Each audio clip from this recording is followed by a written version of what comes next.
Hello everyone, welcome back to Cinderella is Evil. We're now on chapter 3. You'll have to do it, Mother said as she stood and did a final check on my gown. I stared at myself in the mirror. The dress was a beautiful light green, embellished with cream, lace and ribbons. I never wore anything quite stunning as this was. When I twirled around, the dress swung too, creating a wonderful swirl of colour. I felt pretty and delicate, perhaps since the wedding. Still, I didn't want to go to the ball. But the dress did sweeten the inevitable, just a little. Don't spin around again. You'll mess up your hair. Yes, Mother. She dressed Zelly next. Her dress was a deep red, the colour of fresh apples from the garden. Its lace and ribbons were black, making the red even bolder. With her hair in curls, Zelly looked quite nice too. Mother had gone all out, trying her best to make us noticed. The last dress in the package was Cinderella's. I helped Mother pull it out, and we held it up to take in its beauty. "Mother, what's happened to it?" I exclaimed, seeing the rips through the back of it. It looked like it had been dragged through a bed of muddy nails. "I don't know. It must have been damaged when it was delivered." "This is terrible," Mother agreed. It was such a tragedy, seeing such a beautiful, putty yellow gown broken like that. It was heartbreaking. "The tailor is going to hear from me about this. We need this dress tonight." "What did you do?" "What did you do?" The shriek came from behind. We all looked around, seeing Cinderella with her eyes wide open in horror. "That was my dress.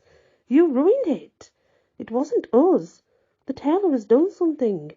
They made a mistake or a bad accident," Mother said, trying to calm the girl down. "You did this." Cinderella pointed directly at Mother, making it clear who she was accusing. "You didn't want me to go to the ball and take the attention away from your little ugly princesses. Now I can't even go. How could you do this to me?" "I didn't. She was cut off as Cinderella stormed from the door. "I hate you all. I hope you all die in a nasty and horrible way." The door slammed, closed behind her.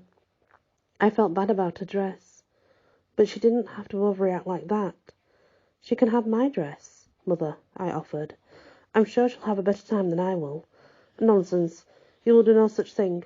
There are 100 dresses in a wardrobe that her father bought for her. She can wear any one of them if she chooses." "Should I go calm her down?" Sally asked. "No. Let her cool off." With a shadow now cast over the preparations, we continued to put the finishing touches to our outfits. Mother's put a jewel in my hair, which I thought was completely unnecessary. "It will distract people from your face," she reasoned. I couldn't argue with her. Finally, we were ready for the ball. Well, physically anyway. I still didn't particularly want to go. I counted 29 times that my mother had reminded me to find a husband. Sally got 31 reminders. We bustled down to the waiting coach. "What about Cinderella?" I asked as Zoe and I climbed in. "Should we tell her we're leaving?" I called up to her, but she didn't reply. Mother said, "Just go and I'll send her when she's ready, unless she's changed her mind and is continuing to sulk in her room anyway." "Ready, ladies?" Angus the coachman asked. "Certainly," Zelly replied. He flicked the reins on the horses and started their trot up to the palace. The road was bumpy and seemingly too long. I felt like jumping out and fleeing into the woods.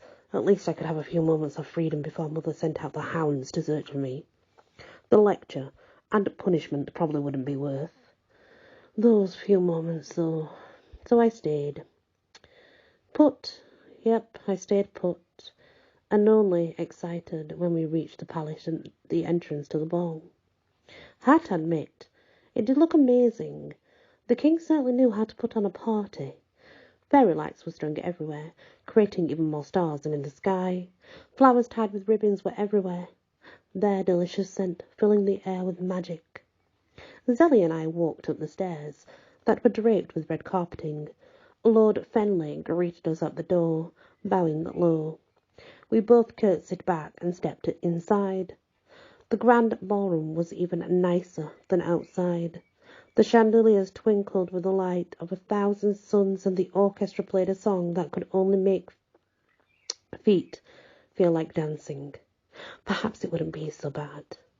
I was actually glad to be there. Unfortunately, it only lasted for a mere second. "Anna, you really think the prince will even look at you?" The voice belonged to Lady Lilibeth, a girl I had known nearly my entire life. "I'm just here to dance," I replied, finding it difficult to look her in the eyes. I knew she would be smirking at my golf, believing I was good enough to be in the presence of Prince Charming. "And if he'd want to dance with you?" She giggled, as if it was the funniest thing to say in the world.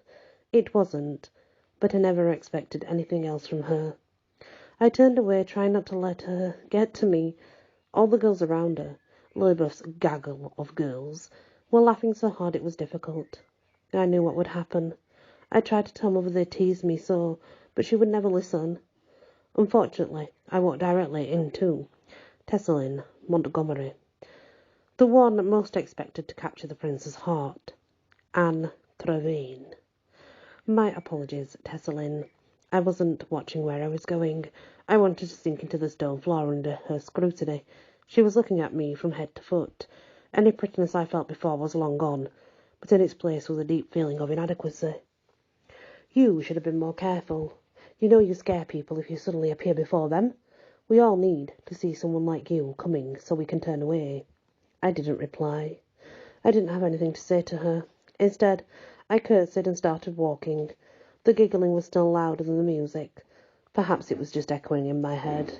I wasn't too sure. I headed for the food. At least I could have something to eat without criticism. I was famished after all. Mother hadn't let me eat all day. I wouldn't fit into my gown. I did just. I had to pass a line of boys to get to the food. I slowed slightly, just in case a miracle occurred and one would ask me to dance. How I wanted that so badly, more than anything in the world.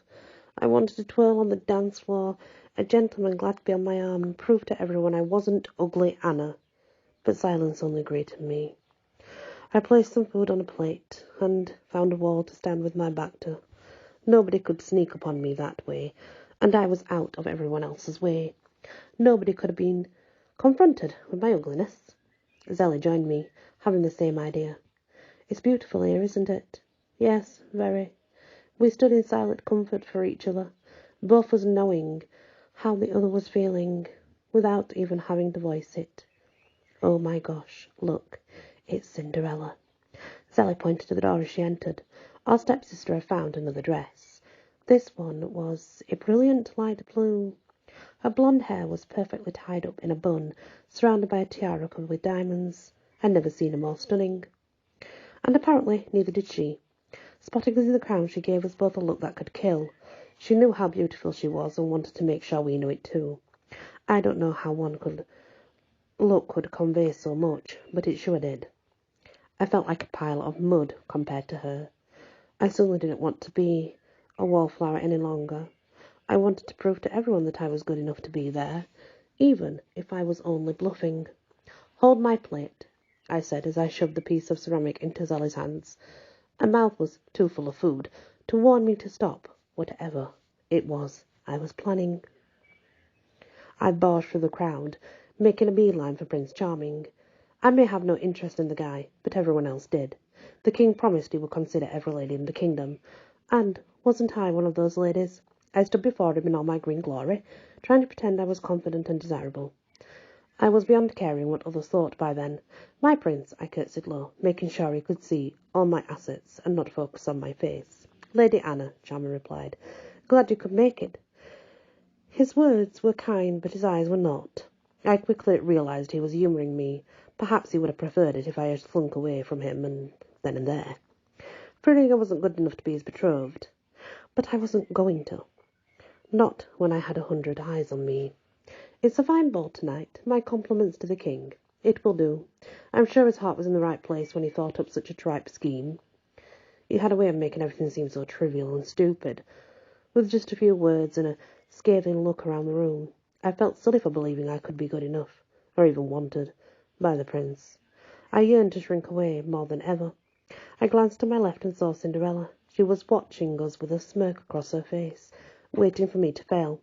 I wanted so badly to prove to her and everyone else wrong. I took a deep breath. "Shall we dance, my prince?" I put my hand out, waiting for him to take it. A gentleman accepted a lady's request, no matter what. But apparently Prince Charming was no gentleman. Instead of taking my hand, he laughed at me, keeping his own firmly by his side. "I'm not dancing with you." My face burned with humiliation. My life was practically over. To be turned down by a prince in front of everyone in the kingdom, I would never be able to recover from that. Never ever. "I'm dancing with her," Prince Charming muttered as he pushed me aside. I turned around to see who he was talking about, already knowing deep inside my heart. I watched as he went directly to Cinderella. He bowed low and asked her to dance. The look of happiness that washed over her face was sickening. A part of me wanted to tear him apart and tell my stepsister what a fiend he was. But would she listen to me? Absolutely not. More likely she would blame me for trying to ruin her life. What were you thinking? At first, I thought the voice might have been inside my head, but it was worse. Teslin was nudging me, amusement in her eyes. At least she found the humour in my annihilation. I could feel the tears starting to well in my eyes. I couldn't stare there a moment longer. I was a laughing stock.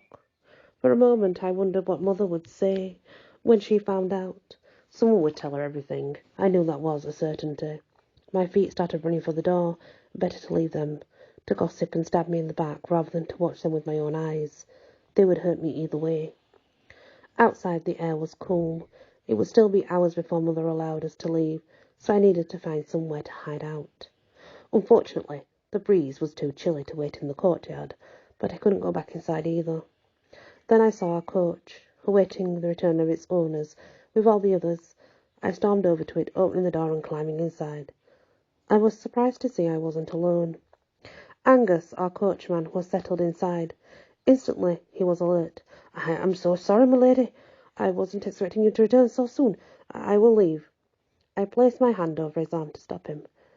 I didn't want him waiting outside in the cold. It would be a miserable wait. It was bad enough. He had to pass the time in the coach. "No, don't be silly, Angus. I would be grateful for the company." He nodded and allowed himself to relax back in the purple velvet seat. We sat in comfortable silence for a time, neither of us requiring conversation. When I wiped away at my tears, Angus noticed. I felt embarrassed all over again. "Sorry," I apologised, not really knowing why, but feeling like I had to. "A beautiful woman like yourself shouldn't have need for tears," Angus said softly. I turned to look at him, wondering if I had heard him correctly. "I am neither beautiful or a woman, Angus. I am merely an ugly girl." He shook his head side to side slowly. "Now you are a liar." I couldn't help but smile. It was the kindest thing anyone could say to me. In fact, anyone had said to me in a long time. If only everyone inside the ball was as nice as you, there would be no need for my tears or lies. It seems to me that if they bring you to tears, they are not worthy of your time. His green eyes sparkled with a glint of moon high in the sky. Tried telling my mother that. I wouldn't dare. She would have my tongue cut out. I nodded in agreement. She probably would. I let the moments pass until I was certain my tears had dried up. "Do you really think I'm beautiful?" Beautiful as 1,000 rosebuds just ready to blossom in the springtime." The smile could not be torn from my lips. I settled into the seat and watched glimpses of the ball through the open doors. Without looking at Angus for fear I may die of embarrassment, I mumbled, "You're pretty wonderful yourself." He shuffled in the seat beside me. "Lady Anna, What's going on?" I cut him off, not meaning to be rude, as I saw movement on the steps of the palace. Cinderella ran from the ball, gripping her gown to stop herself falling down the stairs in her haste. She caught her foot on the step and lost her shoe.